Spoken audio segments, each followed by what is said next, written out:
कल दिनांक 9 जुलाई 2023 को रन टू लिव संस्था ने नैनीताल के उदीयमान फुटबॉल खिलाड़ी करण सेरोत का रन टू लिव कार्यालय में गर्मजोशी से स्वागत किया।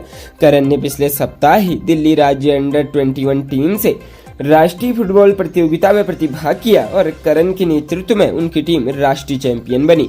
साथ ही करण को प्रतियोगिता के बेस्ट प्लेयर के खिताब से नवाजा गया। प्रतियोगिता का आयोजन कलकत्ता, मुंबई और पुणे में हुआ, जिसमें करण 10 गोल करके सबसे ज्यादा गोल करने वाले खिलाड़ी बने। करण के शानदार प्रदर्शन पर देश के अग्रणी फुटबॉल क्लब मोहन बागान ने उन्हें अपने कैंप में सम्मिलित होने के लिए आमंत्रण पत्र भेजा है। इस जीत के बाद देश के प्रधानमंत्री नरेंद्र मोदी ने करण एवं विजेता टीम को व्यक्तिगत रूप से बधाई दी है। रन टू लिव संस्था ने करण के उज्जवल भविष्य की कामना की है। कार्यक्रम में संस्था के सचिव हरीश तिवारी, ट्रेजरर भूपाल नयाल, बीना रावत, हिमांशु जोशी, राज भंडारी, विनोद पंत आदि उपस्थित रहे।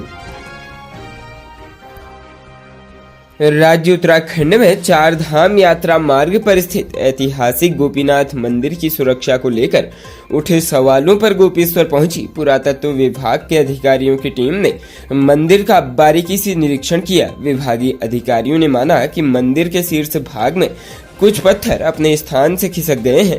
उन्होंने मंदिर में सुरक्षा के उपाय करने की बात कही। साथ ही कहा कि निकट भविष्य में मंदिर को कोई बड़ा खतरा नहीं है। मंदिर के निरीक्षण के लिए पुरातत्व विभाग की टीम शनिवार देर शाम गोपेश्वर पहुंची और रविवार को पूर्वाह्न 11 बजे बारिश के दौरान अधीक्षण पुरातत्व मनोज सक्सेना, अधीक्षण अभियंता रामकिशोर मीणा और संरक्षण सहायक आशीष सेमवाल ने मंदिर का निरीक्षण किया। टीम ने मंदिर के ठीक सामने के मंदिर के पत्थरों का अवलोकन किया। हक हकूक धारियों ने उन्हें मंदिर में आ रहे बदलाव के बारे में बताया। पंडित हरीश भट्ट ने बताया कि गर्भगृह में बारिश होने पर लगातार पानी टपक रहा है।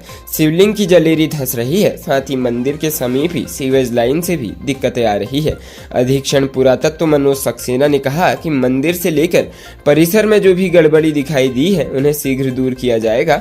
जल्द ही एक टीम दोबारा आवश्यक उपकरणों के साथ मंदिर का सर्वे करेगी। मंदिर के गर्भगृह व बाहर ड्रेनेज सिस्टम सुधारा जाएगा। राज्य उत्तराखंड के अधिकांश जनपदों में आज सोमवार को भी कहीं कहीं भारी बारिश के आसार हैं। मौसम विभाग ने 10 से 12 जुलाई तक प्रदेश भर के सभी जनपदों में कहीं कहीं भारी बारिश का ऑरेंज अलर्ट जारी किया है। प्रदेश के अधिकांश इलाकों में बारिश की तेज बौछार के साथ बिजली चमकने और तेज गर्जन की आशंका है। मौसम विभाग ने हिदायत देते हुए बारिश के दौरान पक्के घरों में रहने को कहा है। पूरे स्थान पर मवेशियों और वाहनों को रखने से बचने की सलाह दी है। प्रदेश में भारी बारिश पर्वतीय क्षेत्रों की सड़कों पर भारी पड़ रही है। बीते 24 घंटों में ही भूस्खलन और स्लिप आने से 241 सड़कें बंद हुई है। इनमें से 160 ही सड़कें एक दिन पहले से बंद थी, जबकि 81 सड़कें रविवार को बंद हुई। रविवार देर शाम तक 70 सड़कों को खोला जा सका था, जबकि 171 सड़कें अवरुद्ध रही। प्रदेश में भारी बारिश की सबसे अधिक ग्रामीण सड़कों पर पड़ी है। कई गांव जिला मुख्यालय से कट गए हैं। प्रमुख अभियंता लोक निर्माण विभाग दीपक यादव ने बताया कि बारिश के चलते बाधित हुई सड़कों को सुचारू करने के लिए 166 जेसीबी, पोकलैंड चेन डोनर आदि मशीनों को लगाया गया है। बंद सड़कों में 16 स्टेट हाईवे, 7 मुख्य जिला मार्ग, 4 अन्य जिला मार्ग, 80 ग्रामीण सड़कें और 64 PMGSY की सड़कें शामिल है। राज्य में स्थित 4 धामों में से एक विश्व प्रसिद्ध केदारनाथ धाम से दर्शन कर लौट रहे श्रद्धालुओं का वाहन बद्रीनाथ हाईवे पर मालाकुंठी के पास अनियंत्रित होकर गंगा में समा गया। वाहन में चालक सहित 11 लोग सवार थे। हादसे में 3 लोगों की मौत हो गई, जबकि चालक सहित 3 लोग लापता हैं। घायल रोशन कुमार ने बताया कि वह गाड़ी में सो रहा था। आंख खुली तो गाड़ी में पानी भरा हुआ था और दम घुटने लगा था। किसी तरह गाड़ी का शीशा तोड़कर वह बाहर आ गया। गया। बताया कि उसके 2 दोस्त लापता हैं, जबकि एक की मौत हो गई। रोशन कुमार ने बताया कि 5 दिन पहले वह बिहार से अपने 3 दोस्तों के साथ केदारनाथ की यात्रा पर निकले थे। ऋषिकेश से चारों दोस्त इसी मैक्स वाहन से 7 जुलाई को केदारनाथ के लिए निकले। 8 जुलाई को सुबह उन्होंने दर्शन किए और शाम को ऋषिकेश के लिए निकले। रोशन ने बताया कि हादसे के वक्त वह सो रहा था। अचानक आंख खुली तो वह पानी में छटपटा रहा था। वाहन के अंदर पानी में दम घुट रहा था। उसने हाथ पैर मारे और शीशा तोड़कर वाहन से बाहर निकला। इस दौरान उसका सिर किसी पत्थर से भी टकराया। वह पानी में हाथ पैर मारकर किसी तरह बाहर आया। रोशन ने बताया कि घटना में उसके एक दोस्त सौरभ की जान चली गई है और 2 दोस्त अतुल व अक्षय लापता हैं। बताया कि अक्षय कुमार घर का इकलौता चिराग है। अक्षय खेतीबाड़ी कर परिवार का भरण पोषण करता है। अक्षय के घर में मां, पत्नी और एक छोटा बच्चा है। हिमाचल प्रदेश से देहरादून आ रही रोडवेज की बस रपटे पर पानी के तेज बहाव में फंस गई। बस में सवार 30 यात्री घबराकर छत पर चढ़ गए और कूदकर किसी तरह अपनी जान बचाई। मौके पर पहुंची पुलिस ने यात्रियों को बहाव से निकाला और फिर बस को ट्रैक्टर से बाहर किया। इस दौरान करीब आधे तक यात्री बस की छत पर फंसे रहे। रविवार सुबह से हो रही तेज बारिश के चलते ग्रामीण क्षेत्रों में सभी नदी नाले भी उफान पर थे। शिमला बाईपास रोड स्थित रामगढ़ गांव के रपटे में भी तड़के से पानी का तेज बहाव था। सभी वाहनों को पुलिस और स्थानीय लोगों ने दोनों तरफ रुकवा दिया था, लेकिन इसी बीच पांवटा साहिब की ओर से आ रही हिमाचल रोडवेज की बस का चालक दुस्साहस करते हुए बस को रपटे में ले गया। अभी आधा रपटा ही पार किया था कि पानी के बहाव ने बस को एक किनारे धकेल दिया। इससे बस वहीं फंस गई। बस फंसते ही अंदर बैठे यात्रियों में चीख पुकार मच गई। इसके बाद एक एक कर सभी यात्री खिड़कियों के रास्ते बस की छत पर चढ़ गए।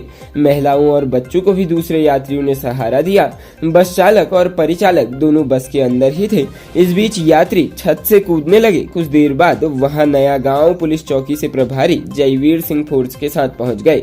उन्होंने ग्रामीणों की मदद से यात्रियों को बहाव से निकाला। कुछ देर बाद रपटे पर पानी का बहाव भी धीमा हो गया था। इसके बाद गांव से ट्रैक्टर बुलवाकर बस को निकाला गया। SHO पटेल नगर सूर्यभूषण नेगी ने बताया, हादसे में किसी भी यात्री को किसी भी प्रकार का हानि नहीं हुई है। रामगढ़ में रपटे के बाहर चेतावनी बोर्ड भी लगा दिया गया है। प्रदेश में भारी बरसात में भी भोले के भक्तों का उत्साह चरम पर है। कांवड़ मेले के छठे दिन हरिद्वार पहुंचे 32,40,000 कांवड़िये घर की पैड़ी से गंगाजल भरकर अपने गंतव्य के लिए रवाना हो गए। कांवड़ मेला अपने चरम पर पहुंच गया है। भारी बारिश के बीच भी हर हर महादेव बोल बम के उद्घोष के साथ लगातार कांवड़िये गंगाजल भरकर अपने गंतव्य की तरफ आगे बढ़ रहे हैं। पंचक के बीच लाखों कांवड़िये रोजाना गंगाजल भरकर ले जा रहे हैं। पहले दिन 1,10,000, दूसरे दिन 8,50,000, तीसरे दिन 10,50,000, चौथे दिन 15,20,000, पांचवें दिन 22,25,000 कांवड़ियों ने गंगाजल भरा था। SSP अजय सिंह ने बताया कि कांवड़ मेले के छठे दिन रविवार शाम 6 बजे तक 32,40,000 शिव भक्तों ने गंगाजल भरा है। अब तक 89,95,000 कांवड़िये गंगाजल भरकर रवाना हो चुके हैं।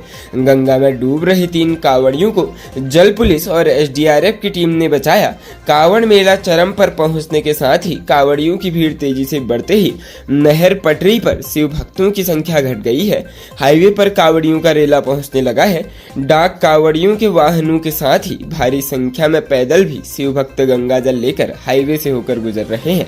पुलिस ने हाईवे पर वन वे व्यवस्था कर कांवड़ियों के लिए एक साइड आरक्षित कर दी है, लेकिन भीड़ को देखते हुए बीच बीच में इस व्यवस्था में बदलाव भी किया जा रहा है।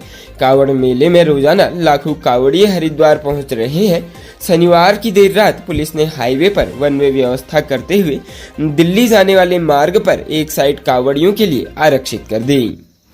खबरों में बने रहने के लिए धन्यवाद। खबरों से प्रकाशित रहने के लिए कुमाऊनी कुटुंब को सब्सक्राइब करना न भूलें तथा खबरों को शेयर कर सहयोग प्रदान अवश्य करें।